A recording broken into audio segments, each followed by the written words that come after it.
മലയാളത്തിൽ നിരവധി റിയാലിറ്റി ഷോകൾ ഉണ്ടെങ്കിലും കഴിഞ്ഞ കുറച്ചു വർഷമായി ജനപ്രിയമായി നിലകൊള്ളുന്നത് ബിഗ് ബോസ് ആണ്. 2018 ജൂണിലാണ് ആദ്യ സീസൺ സംപ്രേഷണം ചെയ്ത് തുടങ്ങിയത്. അന്ന് എല്ലാ ദിവസവും ഏഷ്യാനെറ്റിൽ എപ്പിസോഡുകൾ 1 മണിക്കൂർ സംപ്രേഷണം ചെയ്യുന്ന രീതിയിലായിരുന്നു. 4ാം സീസണിലേക്ക് എത്തിയപ്പോൾ ഹോട്ട്സ്റ്റാറിൽ ലൈവ് സ്ട്രീമിംഗും തുടങ്ങി. ലൈവ് സ്ട്രീമിംഗ് തുടങ്ങിയ ശേഷം ബിഗ് ബോസിന് കാഴ്ചക്കാർ വർദ്ധിച്ചു എന്ന് തന്നെ പറയാം. ഇതുവരെ ബിഗ് ബോസ് മലയാളത്തിൻ്റെ 7 സീസണുകളാണ് സംപ്രേഷണം ചെയ്തത്. മോഹൻലാലാണ് അവതാരകൻ. 7ാം സീസൺ അവസാനിച്ചിട്ട് അധിക നാളായിട്ടില്ല. എന്നാൽ അതിനുള്ളിൽ തന്നെ 8ാം സീസണിനെക്കുറിച്ചുള്ള ചർച്ചകൾ പ്രേക്ഷകർക്കിടയിൽ ആരംഭിച്ചു കഴിഞ്ഞിരുന്നു. ഇപ്പോഴിതാ വരാനിരിക്കുന്ന 8ാം സീസണുമായി ബന്ധപ്പെട്ട വിവരങ്ങളാണ് പുറത്തുവരുന്നത്. വരുന്ന ജൂണിലോ ജൂലൈയിലോ മാത്രമേ 8ാം സീസൺ ആരംഭിക്കാൻ സാധ്യതയുള്ളൂ എന്നാണ്. ബിഗ് ബോസിൻ്റെ 7ാം സീസൺ കഴിഞ്ഞിട്ട് 3 മാസം മാത്രമേ ആകുന്നതുള്ളൂ. അതിനിടയിൽ തന്നെ 8ാം സീസണിനെക്കുറിച്ചുള്ള ചോദ്യങ്ങൾ വന്നു തുടങ്ങി. പണ്ടൊക്കെ വിഷു, പെരുന്നാൾ സമയത്തായിരുന്നു ബിഗ് ബോസ് നടന്നിരുന്നത്. കഴിഞ്ഞ സീസണിൽ ഓണവും ദീപാവലിയുമൊക്കെ ഉണ്ടായിരുന്നു. പക്ഷേ എപ്പോഴാണ് നടന്നതെന്ന് പോലും ആരും തന്നെ ഓർക്കുന്നില്ല. പുലിക്കളി വൈറലായതുകൊണ്ട് അതുമാത്രം ഓർമ്മയുണ്ട്. 8ാം സീസൺ ആരംഭിക്കാൻ ഇനി ജൂൺ, ജൂലൈ, ആഗസ്റ്റ് ഒക്കെ ആകും.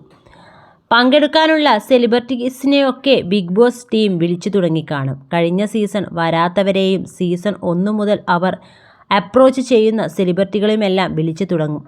പുതിയ ലിസ്റ്റുകൾ ബിഗ് ബോസ് ടീമിൻ്റെ കയ്യിലുണ്ടാകും. സമ്മർ വെക്കേഷനിൽ 8ാം സീസൺ ആരംഭിക്കുന്നതാവും കുറച്ചുകൂടി നല്ലത്. വെക്കേഷൻ സമയമാണ്. ജൂൺ, ജൂലൈ മാസങ്ങളാണെങ്കിൽ സ്കൂൾ തുറക്കുന്നതിൻ്റെ തിരക്കാകും. ബിഗ് ബോസ് മലയാളത്തിന് സ്വന്തമായി സെറ്റുണ്ട്. പക്ഷേ അത് അപൂർണമാണ്. സ്വിമ്മിംഗ് പൂളില്ല, ജിമ്മില്ല. ലാലേട്ടൻ്റെ ഷൂട്ട് നടന്നത് തമിഴ് ബിഗ് ബോസിൻ്റെ സെറ്റിലാണ്. സ്വന്തമായി സ്റ്റേജില്ല. അതുകൊണ്ട് തന്നെ ഒരു ദിവസത്തെ ലൈവ് നമുക്ക് മിസ്സാകുന്നുണ്ട്. ശനിയാഴ്ചയും ഞായറാഴ്ചയും ലൈവില്ല. എല്ലാ സൗകര്യങ്ങളോടും കൂടി സെറ്റ് അടുത്ത സീസണിൽ വന്നാൽ നന്നാകുമെന്നും ആരാധകർക്ക് അഭിപ്രായമുണ്ട്. സീസൺ 8മായി ബന്ധപ്പെട്ടുള്ള വിവരങ്ങൾ അടങ്ങിയ വീഡിയോയ്ക്ക് താഴെ വന്ന ഏറെയും കമൻറ്റുകൾ CJ റോയിയുമായി ബന്ധപ്പെട്ടത് തന്നെയാണ്. കോടികൾ ആസ്തിയുള്ള കോൺഫിഡൻറ്റ് ഗ്രൂപ്പ് ചെയർമാൻ CJ റോയിയായിരുന്നു ബിഗ് ബോസ് ഷോയുടെ പ്രധാന സ്പോൺസർമാരിൽ ഒരാൾ.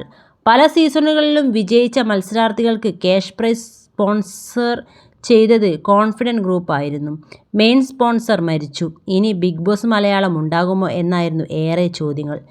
7ാം സീസണിലെ ഫൈനലിസ്റ്റുകളിൽ ഒരാളായ അനീഷിന് 10 ലക്ഷം രൂപ റോയി അടുത്തിടെയായിരുന്നു സമ്മാനിച്ചത്.